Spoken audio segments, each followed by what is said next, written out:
విఘ్నేశ్వర షణ్ముఖ పార్వతీ సమేత పరమేశ్వరాయన్ మహా. Ramadevi ఎస్ట్రో and vastu channel వీక్షిస్తున్న ప్రేక్షకులకు స్వాగతం. సెప్టెంబర్ మాసంలో గ్రహ సంచారం ఈ విధంగా ఉంది. సింహంలో సంచరిస్తున్న రవి 17వ తేదీన కన్యలోకి ప్రవేశిస్తాడు. కన్యలో సంచరిస్తున్న కుజుడు 13వ తేదీన తులలోకి ప్రవేశిస్తాడు. సింహంలో సంచరిస్తున్న బుధుడు 15వ తేదీన కన్యలోకి ప్రవేశిస్తాడు. గురువు మిథునంలో సంచారం చేస్తున్నాడు. కర్కాటకంలో సంచరిస్తున్న శుక్రుడు 15వ తేదీన సింహంలోకి ప్రవేశిస్తాడు. శని మీనంలో వక్ర సంచారం చేస్తున్నాడు. రాహు కుంభంలోను, కేతు సింహంలోను సంచారం చేస్తున్నారు. ఈ గ్రహస్థితిని ఆధారంగా చేసుకుని కర్కాటక రాశి వారికి సెప్టెంబర్ మాస ఫలితాలు ఎలా ఉన్నాయో, చిన్న చిన్న పరిహారాలు ఏం చేసుకోవాలో చూద్దాం. పునర్వసు 4వ పాదము, పుష్యమి 1, 2, 3, 4 పాదాలు, ఆశ్లేష 1, 2, 3, 4 పాదాలు కలిపి కర్కాటక రాశిలో ఉంటాయి. కర్కాటక రాశి వారికి ఈ మాసం మిశ్రమ ఫలితాలు ఉంటాయి. చిన్న చిన్న అనారోగ్య సమస్యలు ఉంటాయి. ఆకస్మిక ధన వ్యయం ఉంటుంది. ధార్మిక కార్యక్రమాలపై ఆసక్తి పెరుగుతుంది.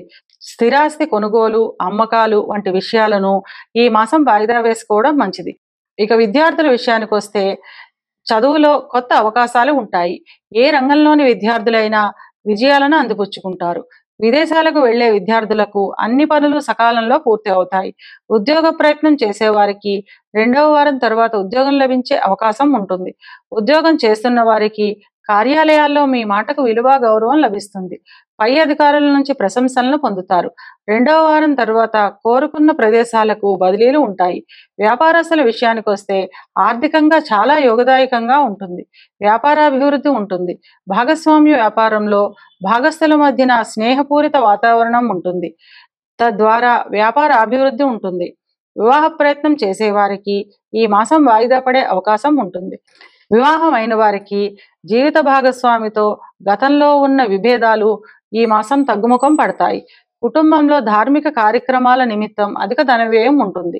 సంతానానికి సంబంధించిన చిన్న చిన్న అనారోగ్య సమస్యలు ఉంటాయి. ఆకస్మిక ధన వ్యయం, ఆకస్మిక అనారోగ్య సమస్యలు ఉంటాయి. వీటి పట్ల శ్రద్ధ వహించాలి. నూతన వ్యక్తులతో పరిచయాలు ఏర్పడతాయి. ఈ పరిచయాలు భవిష్యత్తులో ఉపయోగపడతాయి. ఇకపోతే 7వ తేదీన సంభవించే రాహుగ్రస్త సంపూర్ణ చంద్రగ్రహణం మీకు అష్టమంలో ఏర్పడుతున్నందున ఆకస్మిక ధన వ్యయం, అనారోగ్య సమస్యలు ఉండే అవకాశం ఉంటుంది. కనుక గ్రహణ శాంతులు చేయించుకోవడం చాలా అవసరం. ఇది కేవలం గోచార ఫలితాలు మాత్రమే. గోచార ఫలితాలు పూర్తిగా జన్మజాతక చక్రంపై ఆధారపడి పనిచేస్తాయి.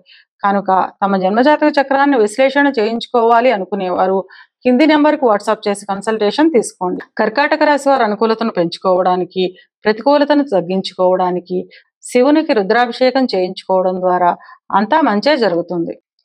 విఘ్నేశ్వర షణ్ముఖ పార్వతీ సమేత పరమేశ్వరాయన్ మహా. రమాదేవి ఎస్ట్రో అండ్ వాస్తు ఛానల్ వీక్షిస్తున్న ప్రేక్షకులకు స్వాగతం. సెప్టెంబర్ మాసంలో గ్రహ సంచారం ఈ విధంగా ఉంది.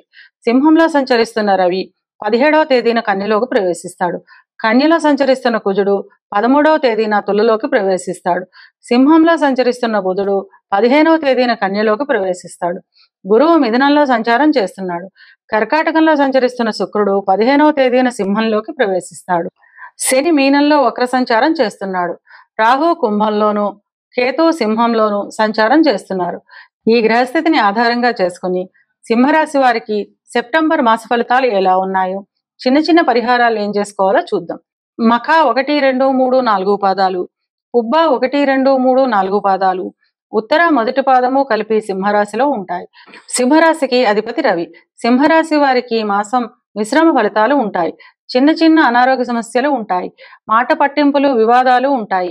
ఆర్థిక పరిస్థితి అనుకూలంగా ఉంటుంది. ధార్మిక కార్యక్రమాల పట్ల ఆసక్తి పెరుగుతుంది.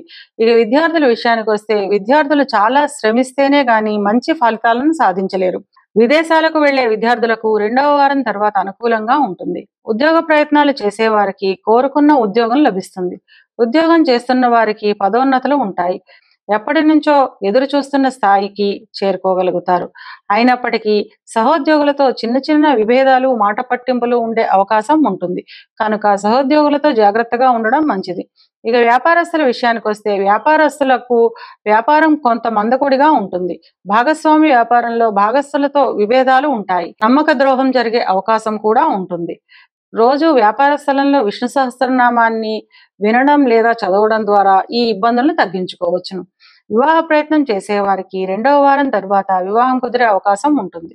వివాహం అయిన వారు జీవిత భాగస్వామితో చిన్న చిన్న మాట పట్టింపులు, విభేదాలు ఉంటాయి. రెండవ వారం తర్వాత ఈ గొడవలన్నీ సద్దుమణిగి ఆనందంగా, ఆహ్లాదంగా ఉంటుంది. సంతానానికి సంబంధించిన ఉన్నతి ఉంటుంది. చిన్న చిన్న అనారోగ్య సమస్యలు ఉంటాయి. ఆరోగ్యంపై శ్రద్ధ పెట్టడం చాలా అవసరం. దూర ప్రాంతాలకు అధిక ప్రయాణాలు ఉంటాయి. 7వ తేదీ రాత్రి సంభవిస్తున్న సంపూర్ణ చంద్రగ్రహణం వల్ల చిన్న చిన్న అనారోగ్య సమస్యలు, జీవిత భాగస్వామితో విభేదాలు ఉండే అవకాశం ఉంటుంది.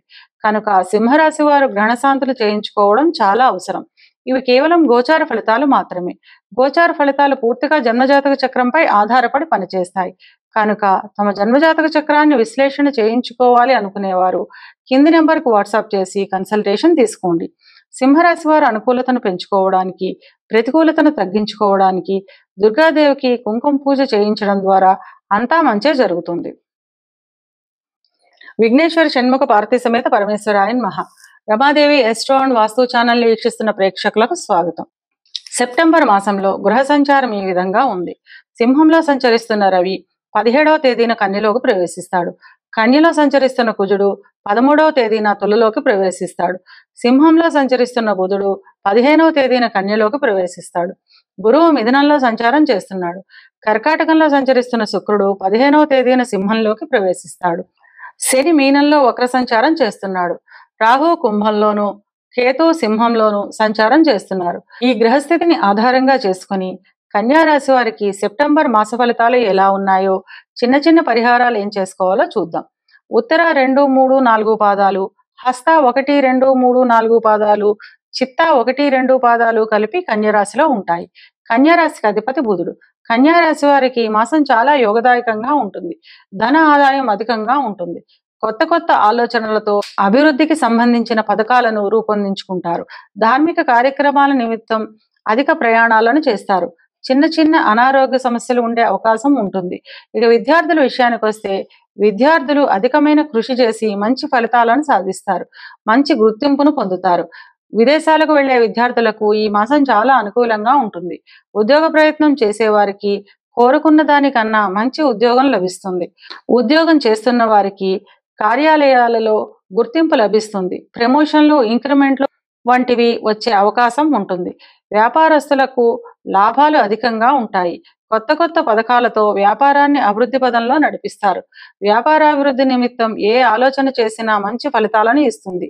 వివాహ ప్రయత్నం చేసేవారికి ఈ మాసం వాయిదా పడే అవకాశం ఉంటుంది. వివాహం అయిన వారికి కుటుంబ సభ్యుల మధ్యన సఖ్యత, శాంతి, ఆనందం అధికంగా ఉంటుంది. ధార్మిక కార్యక్రమాల్లో పాల్గొంటారు. చిన్న చిన్న గొడవలు, మాట పట్టింపులు వచ్చే అవకాశం ఉన్నందున మాట్లాడే ముందు ఆలోచించి మాట్లాడడం చాలా అవసరం. సంతానానికి సంబంధించిన ఉన్నతి ఉంటుంది.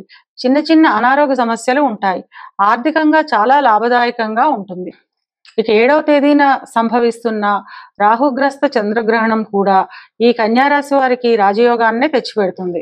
ఇవి కేవలం గోచార ఫలితాలు మాత్రమే. గోచార ఫలితాలు పూర్తిగా జన్మజాతక చక్రంపై ఆధారపడి పనిచేస్తాయి. కనుక తమ జన్మజాతక చక్రాన్ని విశ్లేషణ చేయించుకోవాలి అనుకునేవారు కింది నెంబర్కి వాట్సాప్ చేసి కన్సల్టేషన్ తీసుకోండి. కన్యా రాశి వారు అనుకూలతను పెంచుకోవడానికి, ప్రతికూలతను తగ్గించుకోవడానికి గణపతి ఆరాధన చేయడం వలన అంతా మంచే జరుగుతుంది.